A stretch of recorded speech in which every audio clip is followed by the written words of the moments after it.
و در دیگر سوره الله سبحانه و تعالی می فرماید والذین آمنوا واتبعتهم ذریتهم بإیمان الحقنا بهم ذریتهم.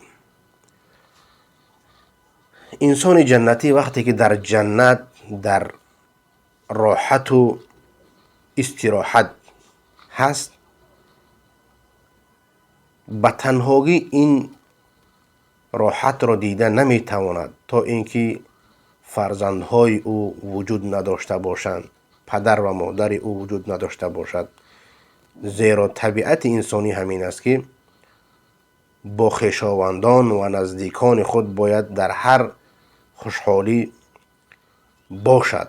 هر خوشحالی که در زندگی او پیش می آید باید با فرزندها و خویش و تبار و پدر و مادر باشد.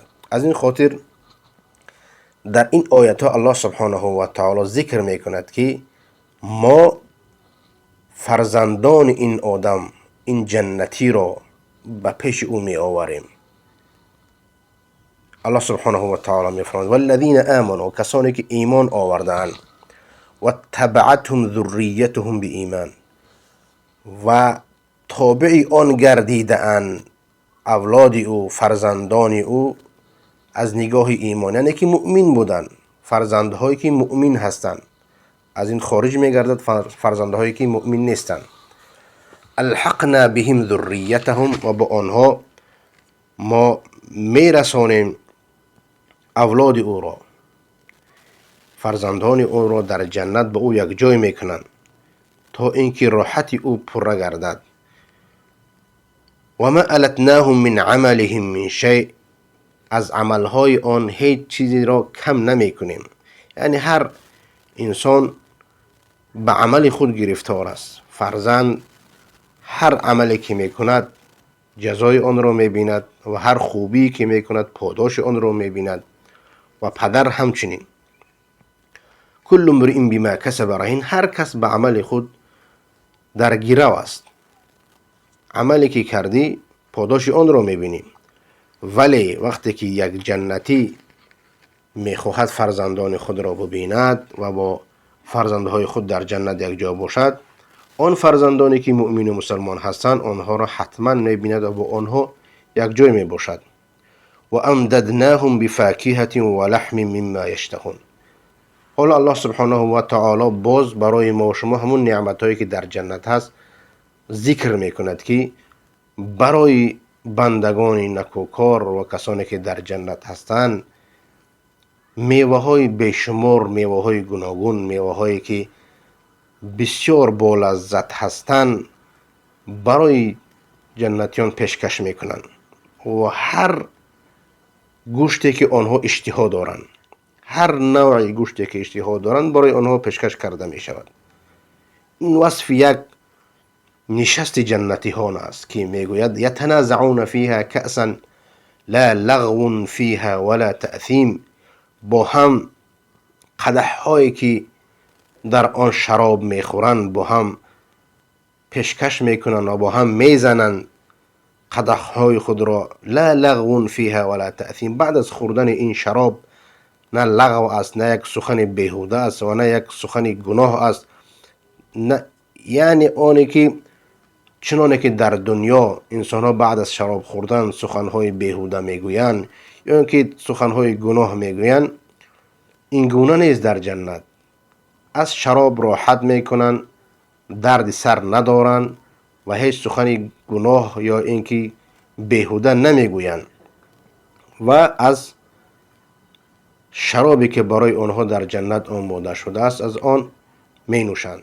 و یطوف علیهم غلمان لهم کأنهم لؤلؤ مکنون، و طواف میکند بر این جنتیانی که در نعمت هستند و از خوردن گوشت های گوناگون و میوه های گوناگون و از شرابی که برای آنها آماده شده است بر اینها خدمتگاران طواف میکنند که به مانند مروارید پوشیده شده است، یعنی که هیچ نقصانی ندارند، به اندازه پاک هستند که به مانند مرواریدی که همیشه پوشیده و پاک و ستره است، همان گونه خدمتگاران در خدمت آنها می باشند. و در سوره زخرف آیت 71 الله سبحانه و تعالی می فرماید یطاف علیهم بصحاف من ذهب و اکواب. بر جنتیان ظرف هایی که از طلا هستند و پیاله هایی که از طلا هستند بر آنها طواف داده می شود، بر آنها می گردند، به گردی آنها چرخ می زنند با این ظرف ها. و در آن ظرف ها و فیها ما تشتهیه الانفس و تلذ الاعین، هر آنی که انسان می خواهد، هر چیزی که آن را اشتها دارد وجود دارد و هر چیزی که چشم به آن لذت می برد وجود دارد. و انتم فیها خالدون، و شما در آن همیشه هستید. یعنی که انسان جنتی در حالت خوردن یا اینکه در حالتی که با آن خدمتگاران طواف میکنند و برای آن نعمت ها را پیشکش میکنند، به اندازه همه چیزهایی که در آنجا وجود دارد پاک و پاکیزه هستند، حتی از طلا و نقره و هر چیزی که اشتها دارند وجود دارد و هر چیزی که چشمهای آنها به آن لذت میبرد از بهترین چیزهایی که میخواهد ببیند در آنجا وجود دارد. و این نعمت ها نعمت های همیشگی است، نعمت هایی هستند که هرگیز آنها بریده نمی شوند، نعمت هایی هست که هرگیز آنها گرفته نمی شوند. یعنی مانند این چیزهایی که در دنیا میبینیم به آن مانند نیست، زیرا که چیزهایی که در این دنیا هست آن به آخر میرسد. نعمت هایی که در دنیا هستند آن پایدار نیستند، ولی نعمت های جنت پایدار است.